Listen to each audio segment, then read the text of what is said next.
Who needs goodbyes when you're all stealthy? Good morning, it's Prospector Show on Rock 107. So, Kate, last week, I'm at the Rail Riders game Thursday night, right? Picture this. I'm there.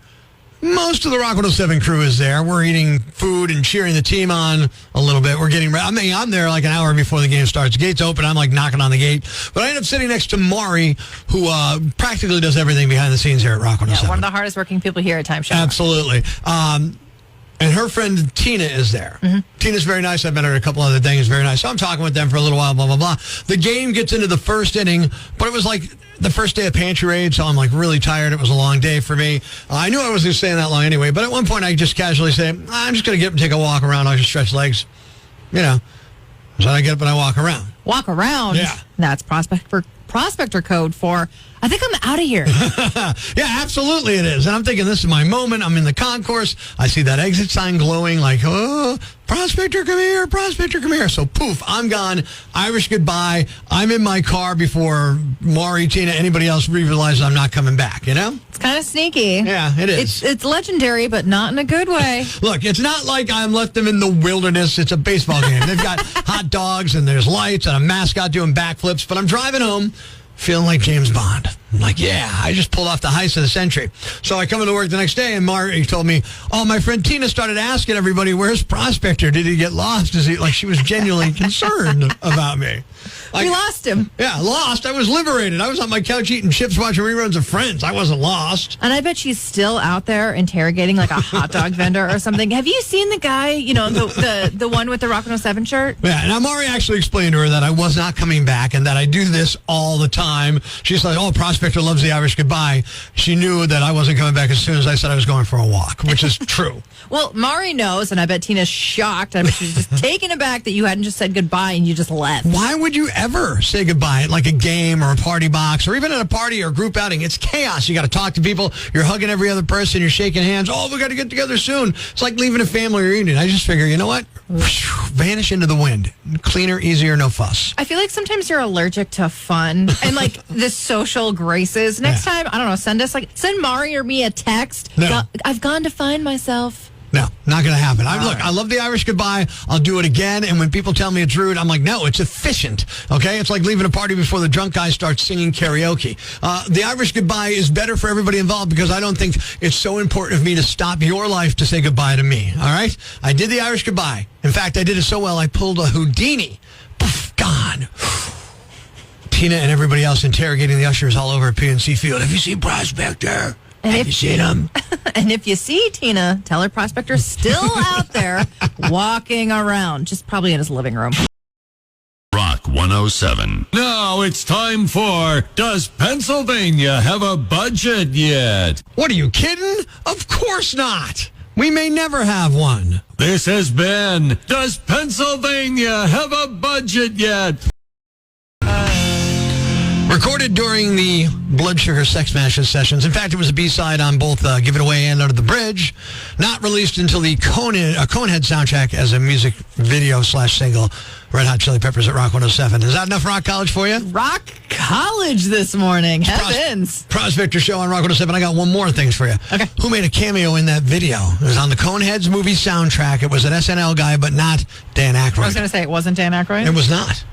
I don't know. Chris Farley. Oh, my goodness. How about that? Forgot he was in that. I give you a lot of good stuff here. It is now time to play America's favorite game. It's your favorite game. Know Your Bird Calls on Rock 107. What are we playing for, Kate? We have a pair of tickets to see the Black Crowes next Saturday at Bethel Woods. It's an awesome concert, great prize. The game works like this. You know your bird calls. We'll play a bird call from a well-known bird, and you have to identify it. Here's one that is native to Northeast PA. Are you ready? Yes.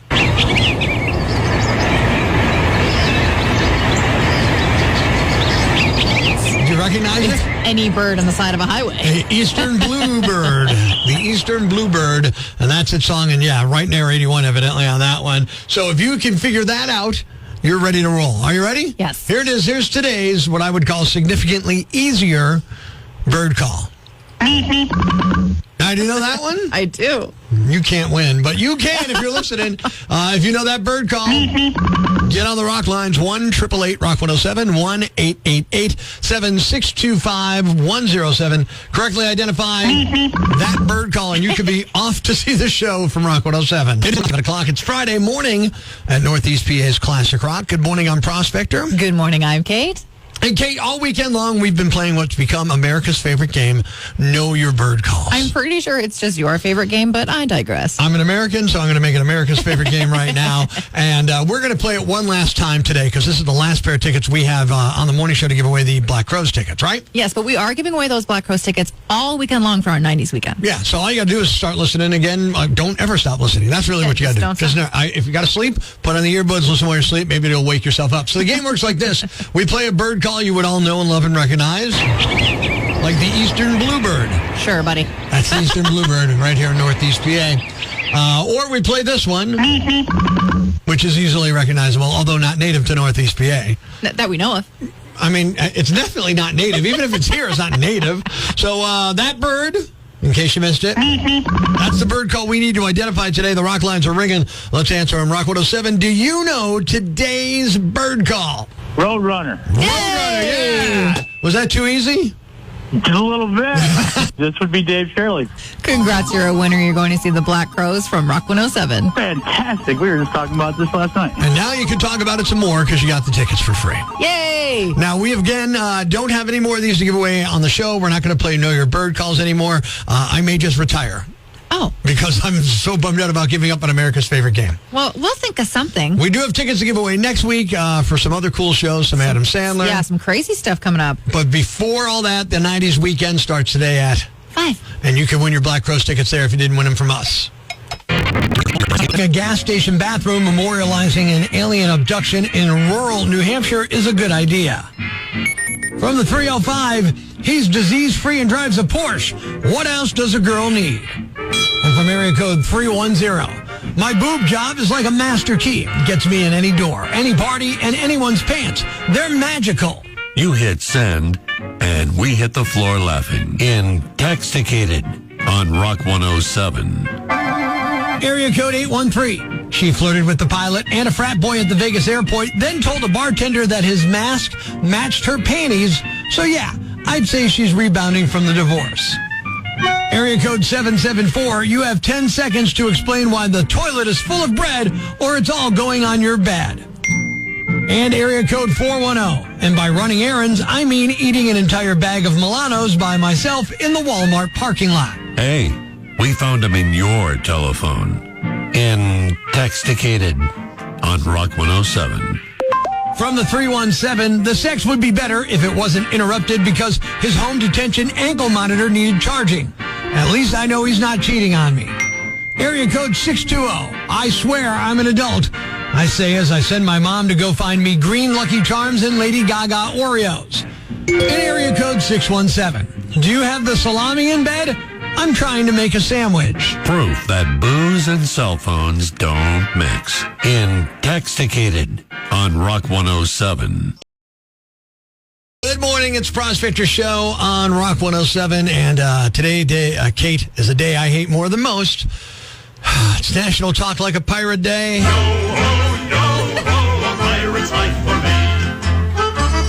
Whoever made this up, man, I just want to smack him in the face. Nobody's saying it's a federal holiday. Yeah. But why not hoist the Jolly Roger for a chuckle? Lighten up, or I'll, make you walk the plank or whatever pirates do. The problem is, these so-called holidays, and I got the air quotes going, they're full blast, just like a waste of time. Like this, and, you're probably going to hit me. May the 4th be with you. All that stuff. I'm sorry. What? The only holiday I care about that's not a holiday, National Ice Cream Day, National Cookie Day. Then count me in. I can eat it. Then I'm all about it, you know? All right, easy, Captain Grumpy Gills. I get it. Not everyone's into swashbuckling fun, but come on. Talk like a pirate day.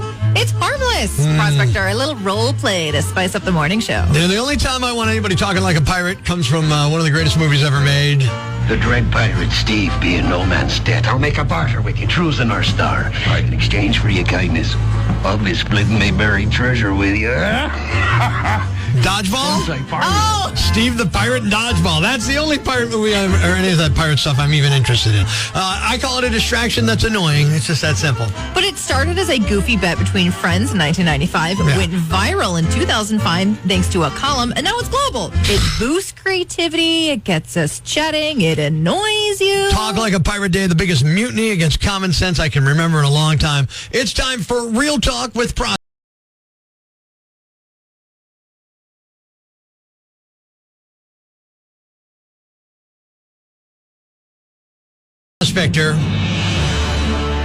It's time for Real Talk with Prospector. No filters, no middlemen, no BS. Just real talk. Well, here it is today, National Talk Like a Pirate Day. Oh, great. It ain't a real holiday, so settle down. Oh, and don't come to work in your lame Halloween pirate costume today.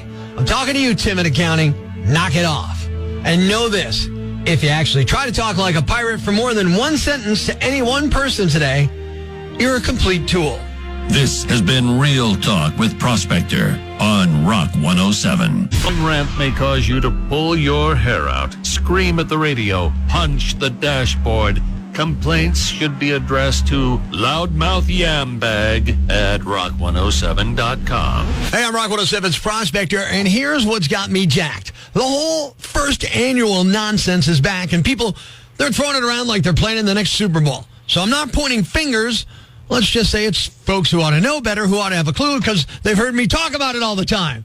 But every time I hear it, it's like someone jamming a screwdriver through my temple. First annual this, first annual that. It's like listening to a toddler butcher the English language. Here's the deal. You can't call something annual if it's the first time you're doing it. That's not me being picky. That's straight from Merriam-Webster's book. Annual means occurring once every year. Not we're hoping it happens again next year if the budget doesn't tank. Not we're crossing our fingers, hoping nobody forgets to rent a dunk tank. It means it happened, it's happening again, and it's got a freaking track record. You don't get to swagger around calling your first ever chili cook-off or cornhole tournament the first annual anything. That's like saying you're a black belt ninja because you karate chopped a sandwich in half. It's cocky, it's lazy, and it's wrong. The word you're looking for is inaugural. Yeah, inaugural. Sounds like you've got a vocabulary and maybe even a high school diploma. It means exactly what you want. The first one, the big kickoff, the one that gets the whole freaking circus rolling.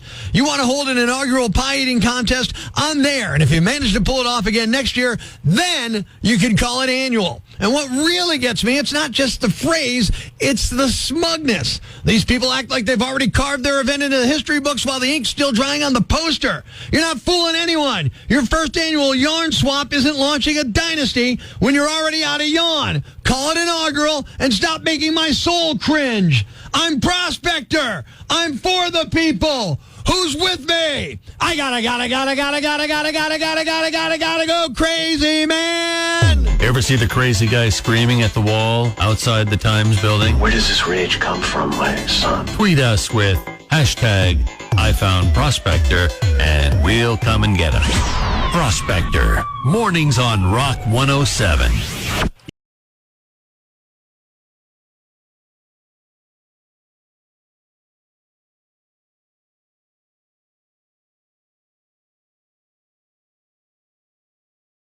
Life's pretty tough right now.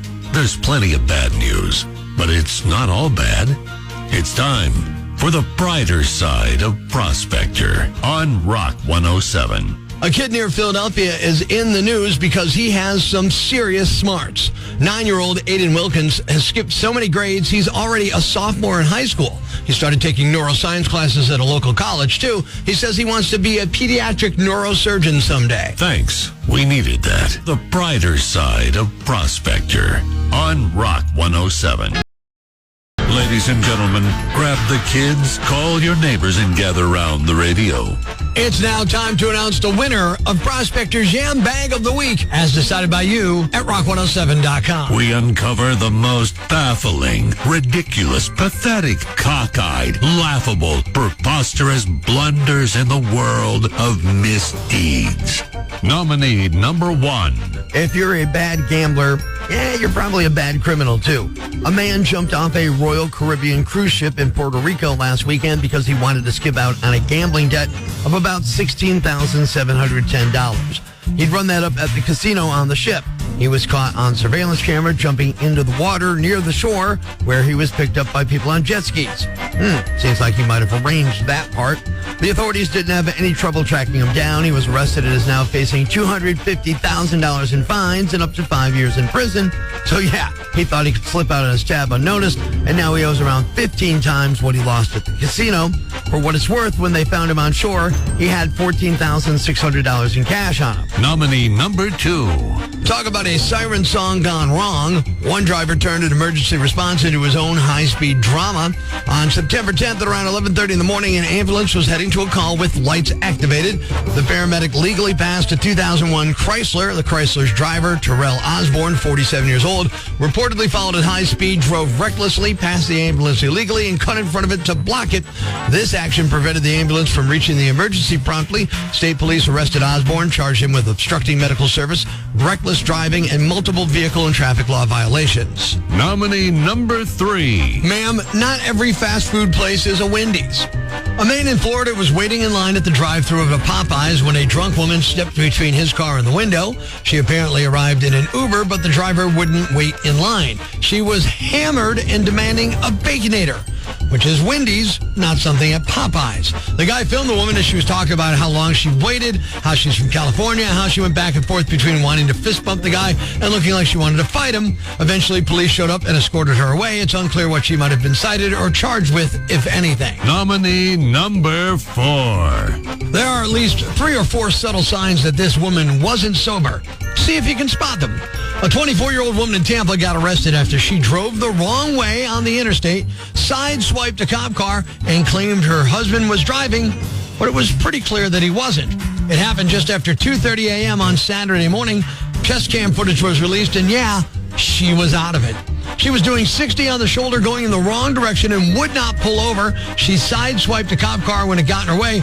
Then a cop behind her did a pit maneuver. They boxed her in. Once she was out of the car, they asked if she realized she was going the wrong way on the interstate, and she said, "This interstate?" She also tried to claim her husband was the one driving, and it almost seemed like she believed it, but they knew it wasn't true because she was the only one in the car. She eventually admitted she'd been drinking and said she had 3 full drinks.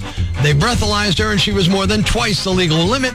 She's facing multiple charges for driving under the influence, aggravated fleeing to elude, and fleeing at a high speed. And the winner is the guy who cut off and stopped short in front of an ambulance who passed him on their way to a call. You are the Yam Bag of the Week. Keep it here for all the nominees for Prospector's Yam Bag of the Day, weekday mornings on Rock 107. Subscribe to the podcast on Apple Podcasts, Google Podcasts, Spotify, Stitcher Radio, or wherever you get your podcasts so you never miss Prospector's Prime Cuts.